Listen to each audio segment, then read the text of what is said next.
물끄러미 바라보던 핸드폰 화면이 한순간에 얼어붙었다. 오빠 새 아파트 너무 예쁘다. 언제쯤 같이 살 수 있을까?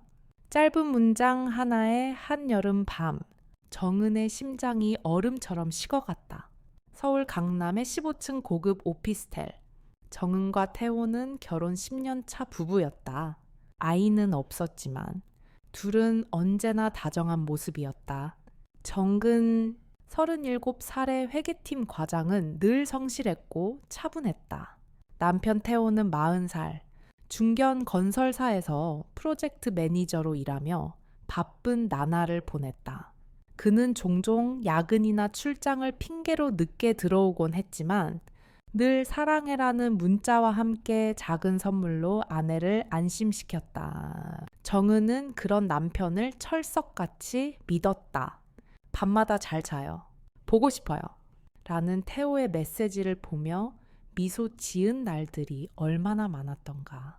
그 믿음이 산산조각 난 건 어느 여름 장마철 밤 우연히 시작된 의심 때문이었다. 그날도 정은은 비 내리는 소리를 들으며 거실 소파에 앉아 있었다. 태호는 샤워 중이었고 테이블 위에 그의 핸드폰이 놓여 있었다. 평소라면 절대 손대지 않을 물건이었지만 갑작스러운 알림에 그녀는 무심코 화면을 들여다봤다. 오빠 새 아파트 너무 예뻐요. 언제쯤 이사 가요? 정은은 숨을 삼켰다. 믿고 싶지 않았다. 하지만 이어진 메시지는 더욱 잔인했다. 계약금도 벌써 보냈잖아요. 걱정 말아요. 내일 밤에 또 와줘요. 손이 떨리고 눈앞이 흐릿해졌다. 하지만 정은은 울지 않았다. 샤워를 마치고 나온 태호는 평소처럼 웃으며 말했다. 아직 안 자고 있었어. 오늘 피곤하지 않았어.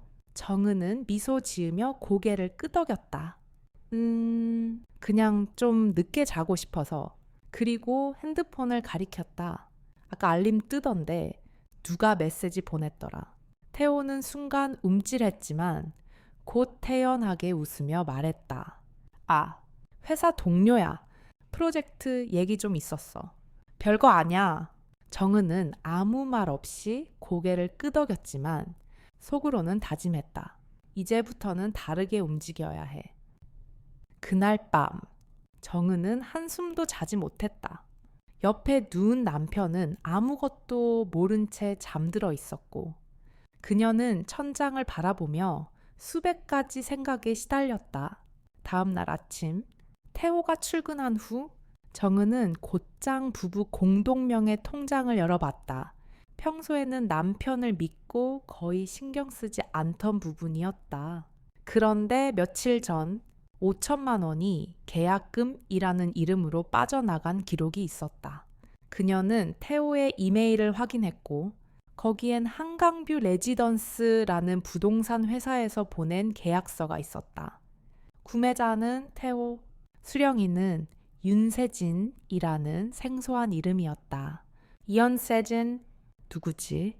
와, 가슴이 철렁 내려앉았다. 정은은 입술을 깨물며 핸드폰 카메라를 켜고 모든 증거를 하나씩 저장하기 시작했다. 남편이 자신 몰래 아파트를 구입하고 다른 여성을 위해 움직이고 있다는 사실을 그녀는 더 이상 부정하지 않았다. 하지만 그녀는 울지 않았다. 대신 전화기를 들었다. 수진아, 나 정은이야. 지금 당장 볼 수 있을까? 너한테 법적으로 조언 받을 게 있어. 수진. 정은의 대학 시절 절친이자 현재는 변호사로 활동 중인 친구였다. 전화기 너머에서 단호한 목소리가 들렸다. 정은아, 당연히 도와줄게. 지금 우리 로펌으로 와. 절대 가만두지 말자. 그날 정은은 오랜만에 하이힐을 신었다. 남편이 쌓아올린 거짓의 성. 이제 무너뜨릴 차례였다. 서울 아침 공기는 여전히 눅눅했다. 그러나 정은의 마음속은 그 어느 때보다 선명했다. 그녀는 태호가 출근하자마자 옷을 갈아입고 지하철에 올라탔다. 목적지는 서초동 수진의 법률사무소였다. 엘리베이터 문이 열리자 유리창 너머로 한강이 내려다 보였다. 깔끔하게 정리된 책상 너머로 수진이 고개를 들고 웃으며 말했다. 이제야 왔네. 대체 얼마나 참은 거야. 정은은 말없이 가방에서 휴대폰을 꺼내 캡처한 메시지, 계좌 이체 내역, 부동산 계약서를 하나하나 보여주었다. 수지는 미간을 찌푸리며 한 장 한 장 넘겼다. 이건 명백한 증거야. 부부 공동재산을 무단으로 사용했고 계약 상대는 윤세진이라는 여자. 이름만 봐도 낯설다. 정은은 고개를 끄덕이며 조용히 말했다. 나 이 돈, 이 집 전부 되찾고 싶어. 그리고 그 여자와 태호 두 사람 모두 후회하게 만들고 싶어.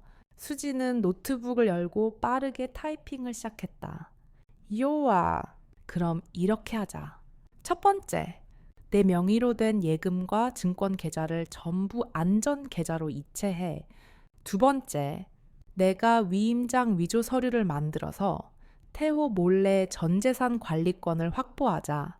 세 번째, 계약된 아파트는 내가 위장 고객으로 접근해서 계약을 해지하게 만들 거야. 마지막으로, 넌 아무것도 모르는 척 연기만 잘하면 돼. 정은은 깊게 숨을 들이쉬었다. 수진아, 나 10년을 함께 산 남자야. 내가 누구보다 그 사람을 잘 알아. 의심하지 않게 할 수 있어. 요아, 그럼 오늘부터 작전 개시다. 그날 오후, 정은은 퇴근 시간에 맞춰 태호가 좋아하던 미소된 장국과 고등어 구이를 준비했다. 요리를 하며 눈물 한 방울도 흘리지 않았다. 대신 조용히 다짐했다. 끝까지 연기해야 해. 그가 완전히 무너지기 전까지는 저녁 7시가 넘어 문이 열렸다. 태호는 평소처럼 지친 얼굴로 들어섰다. 와, 뭐야? 냄새 좋다. 오랜만에 집밥 먹는 기분이네. 정은은 웃으며 말했다. 오늘은 좀 일찍 끝났길래 피곤하지. 태호는 아무것도 모르는 얼굴로 고개를 끄덕이며 젓가락을 들었다. 그가 식사에 집중하는 사이 정은은 조용히 그의 휴대폰을 흘끗 바라봤다. 잠시 후 화면에 세진이라는 이름의 메시지가 또 떠올랐다. 오빠 내일 그 집 다시 보러 갈까? 너무 좋았어. 정은은 얼굴을 일그러뜨리지 않았다. 대신 손에 쥔 자신의 핸드폰으로 그 장면을 조용히 촬영했다. 그녀는 곧바로 수진에게 메시지를 보냈다. 그 여자가 아직도 활발히 움직이고 있어. 내일 그 아파트에 또 갈 모양이야. 수진의 답은 짧고 강했다. 요하, 내가 직접 그쪽 부동산에 연락할게. 계약을 파기시키는 게 우선이다. 그날 밤 정은은 태호가 잠든 후에도 눈을 감지 않았다. 그녀는 천장을 바라보며 마음속으로 되뇌었다. 모태호, 당신은 모른 채로 무너질 거야. 내가 얼마나 조용히 정확하게 당신 삶을 빼앗는지. 다음 날 아침 서울 하늘은 유난히 맑았다. 햇살이 정은의 얼굴을 부드럽게 비추는 가운데 그녀는 평소보다 더 정성스럽게 남편의 아침상을 차렸다. 달걀말이, 미역국, 그리고 태호가 좋아하는 멸치볶음까지. 태호는 졸린 눈을 비비며 식탁으로 나왔다. 오늘 무슨 날이야? 이렇게까지 정성스럽게 차리다니. 정은은 잔잔한 미소를 지으며 대답했다. 그냥 요즘 바쁘잖아. 당신 건강 챙기고 싶어서. 속마음과는 정반대의 말이었다. 그녀는 이미 남편이 준비한 모든 거짓을 알고 있었고 지금은 그 무너짐을 기다리는 중이었다. 아침 식사 후 태호가 출근하자마자 정은은 바로 컴퓨터를 켰다. 수진이 보내준 계좌로 1억 원 상당의 예금과 3천만 원 상당의 주식 계좌를 전부 이체했다. 이 모든 것이 위임장을 통한 합법적 절차로 태호는 절대 알아차릴 수 없었다. 이후 정은은 전날 확보한 모든 자료를 다시 정리했다. 세진과 태호의 문자, 계좌 이체 내역, 부동산 계약서, 그리고 밤새 몰래 찍은 태호의 휴대폰 화면, 사진까지. 그녀는 이제 한치의 흔들림 없이 움직이고 있었다. 오후가 되어 수진에게서 연락이 왔다. 정은아, 계약된 아파트 건 말인데 내가 위장 고객으로 연락했더니 같은 조건에 바로 입주 가능한 사람이 있다면 기존 계약을 파기할 수 있대. 요아, 그럼 바로 진행해줘. 태호는 아직 아무것도 모르게 해야 해. 그날 저녁, 정은은 일부러 퇴근 후 태호가 좋아하던 오징어 볶음을 해두었다. 태호가 현관문을 열고 들어오자 고소한 냄새가 방했다. 오늘도 집밥이야. 와! 무슨 바람 불었어. 정은은 웃으며 식탁에 앉았다. 요즘 당신이 너무 바빠 보여서 괜히 내가 좀 미안하더라. 태호는 의심 없이 고개를 끄덕이며 음식을 먹기 시작했다. 그녀는 조용히 물었다. 요즘 회사 일은 어때? 지난번 말하던 새 프로젝트는 잘 돼가? 태호는 잠시 젓가락을 멈췄지만 이내 태연하게 대답했다.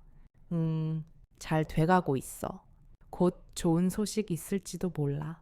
그의 말이 끝나자마자 휴대폰 화면이 또 한 번 빛났다. 이번엔 정은이 먼저 말하지 않아도 태호는 얼른 휴대폰을 뒤집었다. 그 행동만으로도 충분했다. 그녀는 이미 그가 감추려는 것을 너무도 잘 알고 있었다. 그날 밤 정은은 또 한 번 연기를 했다. 하지만 이번엔 눈빛만큼은 냉정하고 단단했다. 서울의 여름 햇살은 점점 더 뜨거워지고 있었지만 정은의 마음속은 그 어느 때보다 서늘했다. 그녀는 이미 모든 자산을 안전한 계좌로 이체했고 수진이 아파트 계약을 파기하기 위한 절차도 마무리 단계에 들어섰다. 이제 남은 건 그 여자였다. 윤세진. 정은은 직접 확인하고 싶었다. 자신의 남편이 어떤 여자와 함께 미래를 꿈꾸었는지, 어떤 얼굴로 그를 유혹했는지. 그날 오후 정은은 정갈한 블라우스에 회색 슬랙스를 입고 도시락 2개를 들고 태호의 회사가 위치한 강남역 근처 빌딩으로 향했다. 로비에 도착하자 정은은 일부러 소리내어 말했다. 안녕하세요. 저 태호 씨 아내인데요. 점심시간이라 도시락 좀 전해주려고요.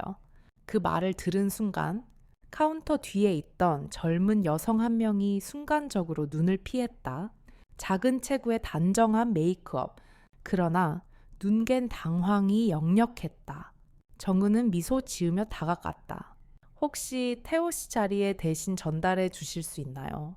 이름이 어떻게 되세요? 그 여성은 잠시 말문이 막혔지만 이내 대답했다. 아, 네. 저는 윤세진입니다.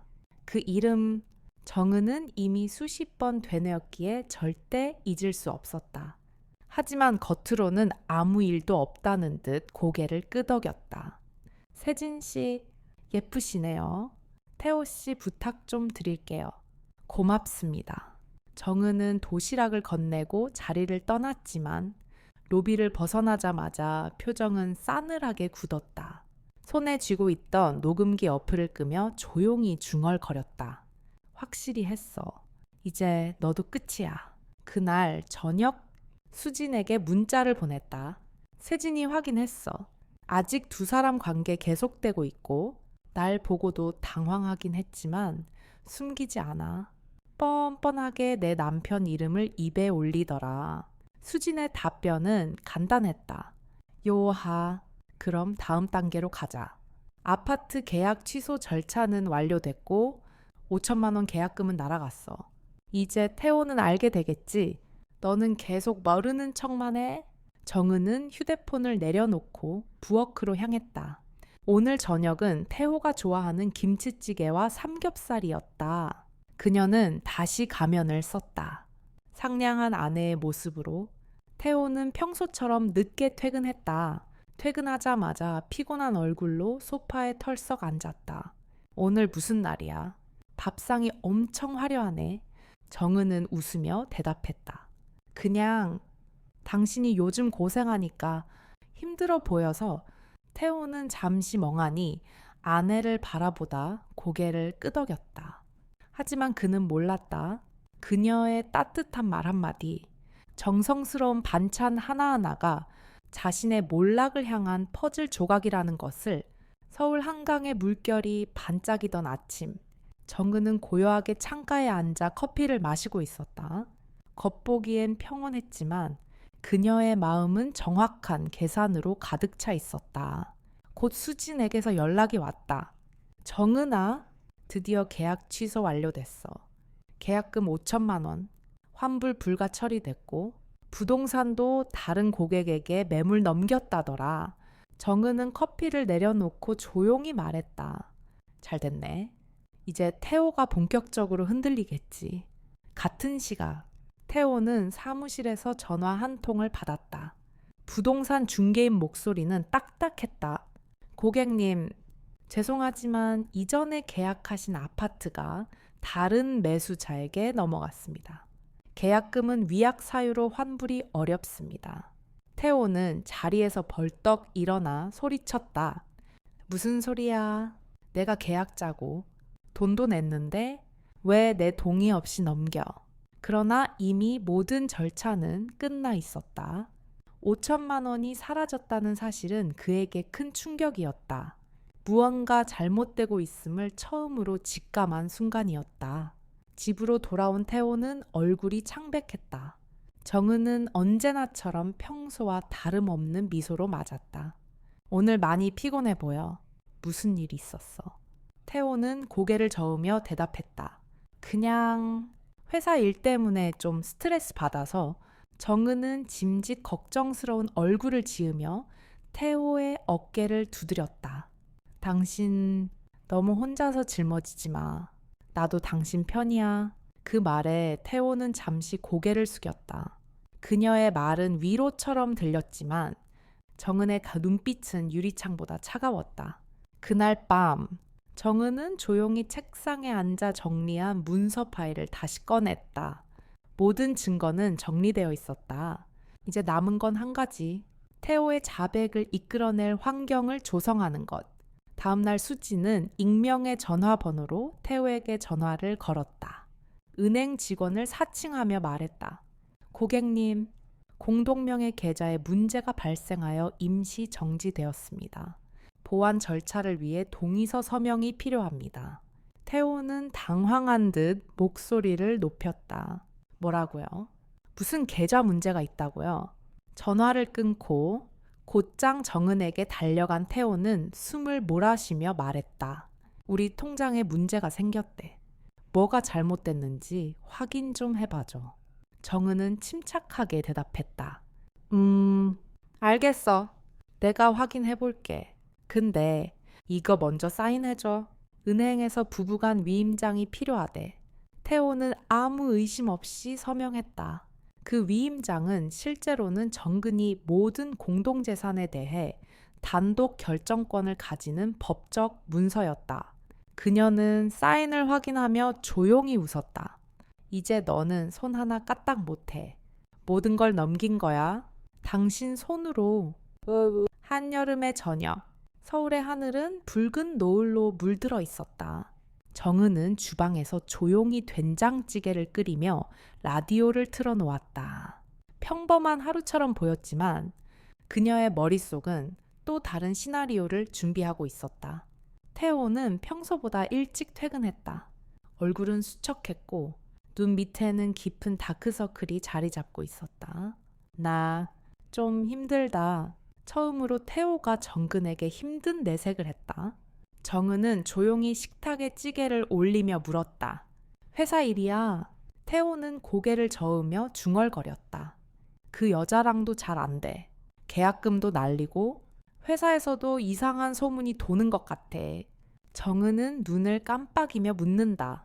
여자, 무슨 여자? 태호는 움찔하며 입을 다물었다. 그 순간 그의 눈빛 속에 두려움이 스쳤다. 정은은 아무 말 없이 숟가락을 들었다. 당신 요즘 스트레스 많았나 봐. 밥부터 먹자. 그녀는 지금 태호의 불안이 스스로 터지길 기다리는 중이었다. 무너지는 사람은 강하게 밀어붙일 필요가 없다. 무게만 조절하면 스스로 주저앉는다. 며칠 후 정은은 수진과 함께 계획의 마지막 퍼즐을 준비했다. 그것은 바로 윤세진이라는 여자의 실체를 드러내는 것. 수진은 윤세진이 근무하는 회사에 익명으로 녹취 파일을 보냈다. 그 안에는 태호와의 문자 내용, 두 사람의 관계를 암시하는 대화, 그리고 계약 취소 과정의 기록까지 모두 담겨 있었다. 회사 내에서 소문은 순식간에 번졌다. 윤세진은 더 이상 로비에서 환하게 웃는 여직원이 아니었다. 동료들은 그녀를 피했고 상사는 그녀를 면담실로 불렀다. 윤세진 씨, 이게 사실입니까? 그녀는 입을 꾹 다물었지만 손은 덜덜 떨리고 있었다. 같은 시각 태호의 사무실에도 전화가 걸려왔다. 태호 씨, 인사팀입니다. 익명 제보가 접수되어 조사 예정입니다. 내일 오전까지 출근하지 마시고 본사 면담에 응해주세요. 정은은 집에서 이 모든 연락이 전달되는 모습을 지켜보며 조용히 노트북을 닫았다.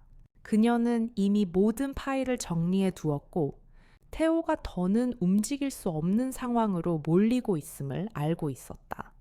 그날 밤 태호는 소파에 앉아 머리를 감싸쥐고 말했다. 나 이제 진짜 끝인 것 같아. 회사도 위험하고 계약금도 날리고 세진도 나 몰라 하는 것 같고 정은은 그 말에 담긴 절망을 외면하지 않았다. 하지만 위로하지도 않았다. 대신 조용히 앉아 냉정한 눈으로 그를 바라보았다. 당신 왜 나한테 이 모든 걸 숨겼어? 태호는 한참을 말없이 있다가 마침내 고개를 들고 중얼거렸다. 그냥 그때는 내가 뭘 잃게 될지 몰랐어. 정은은 천천히 고개를 끄덕였다. 그래, 넌 항상 그런 식이었어. 지금도 후회는 나한테서 용서를 구하기 위한 게 아니라 네가 잃은 걸 되찾고 싶어서지. 정적이 흘렀다. 이 순간 정은은 느꼈다. 복수는 완성되고 있었고 그들이 마주한 것은 결코 되돌릴 수 없는 진실이었다. 며칠 후 서울의 아침 공기는 어쩐지 가벼웠다. 하지만 강남의 어느 고급 오피스텔 15층 그곳의 공기는 달랐다. 정은의 집안은 적막했다. 태호는 며칠째 아무 말 없이 집 안을 맴돌고 있었고 윤세진은 회사에서 해고당한 뒤 연락을 끊었다. 어느 오후 문 앞에서 초인종 소리가 울렸다. 정은이 문을 열자 윤세진이 서 있었다. 얼굴은 수척했고 화장은 번진 채 울음을 참으며 입을 열었다. 정은 씨, 아니 사모님, 제발 한 번만 이야기할 수 있을까요? 정은은 말없이 고개를 끄덕였다. 세진은 신발도 벗지 못한 채 현관 앞에서 무릎을 꿇었다. 저 잘못했어요. 정말 태호 씨가 결혼한 줄 몰랐어요. 나중에 알고도 멈출 수가 없었어요. 집도 그 사람이 다 준비한 거예요.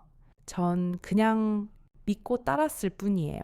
그녀는 흐느끼며 고개를 숙였다. 그러나 정은의 얼굴엔 감정이 없었다. 당신이 몰랐다는 건 믿기 어려워요. 하지만 중요한 건 그게 아니에요. 세진은 눈을 떴다. 정은은 고개를 숙이며 조용히 말했다. 당신은 내 삶을 무너뜨리려 했어요. 근데 내가 무너지지 않았다는 게 아직 이해가 안 되나 봐요. 세진은 입술을 깨물며 고개를 숙였다. 저 어떻게 해야 용서받을 수 있을까요? 정은은 잠시 침묵하다가 입을 열었다.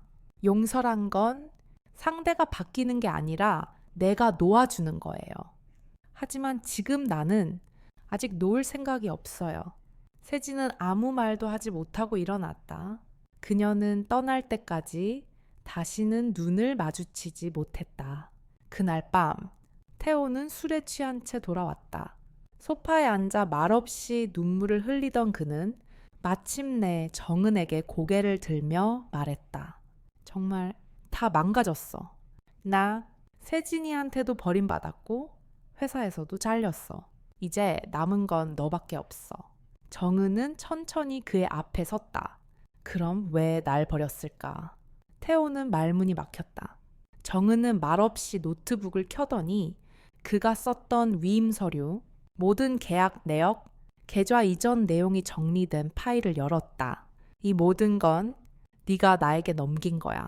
나는 네 말대로 그냥 옆에 있었던 사람일 뿐인데 이젠 네가 가졌던 전부를 내가 갖게 됐네. 태호는 무릎을 꿇었다. 정근아, 부탁이야. 다시는 그런 실수 안 할게. 한 번만 다시 시작할 수 없을까? 정은은 조용히 고개를 저었다. 사람은 누구나 실수해. 근데 그 실수를 덮으려고 또 거짓말을 할 땐 그건 실수가 아니라 선택이야. 그녀는 자리에서 일어나 방 안으로 들어갔다. 그리고 몇 분 뒤 짐을 싸 들고 나왔다. 이 집은 이젠 내 거야. 너는 떠나. 아니면 내가 경찰을 부를 거야.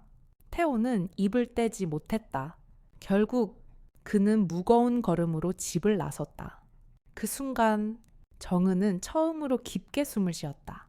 그녀는 거실 한가운데 서서 주먹을 꽉 쥐고 중얼거렸다. 이제 진짜 끝이야. 일주일 후 정은은 강북의 작은 골목에 있는 건물을 계약했다. 그녀가 오랫동안 꿈꿔온 개인 카페를 열기 위해서였다. 가게 이름은 새벽. 사장님, 간판 디자인은 이걸로 하실까요? 젊은 디자이너가 묻자 정은은 고개를 끄덕이며 대답했다. 네. 새벽은 늘 어둠 끝에서 시작하니까요. 그녀의 얼굴에 처음으로 미소가 번졌다. 마치 진짜 자신을 되찾은 듯한 얼굴이었다. 그날 저녁, 정은은 혼자 카페 내부를 정리하며 창밖을 바라봤다. 골목길 가로등 불빛이 그녀의 어깨를 감싸 안았다. 그녀는 혼잣말로 말했다. 이제는 내가 주인인 삶을 살 거야. 누구의 그림자도 아닌 나로서. 그리고 그 다짐은 새벽을 여는 첫 빛처럼 강하고 따뜻했다.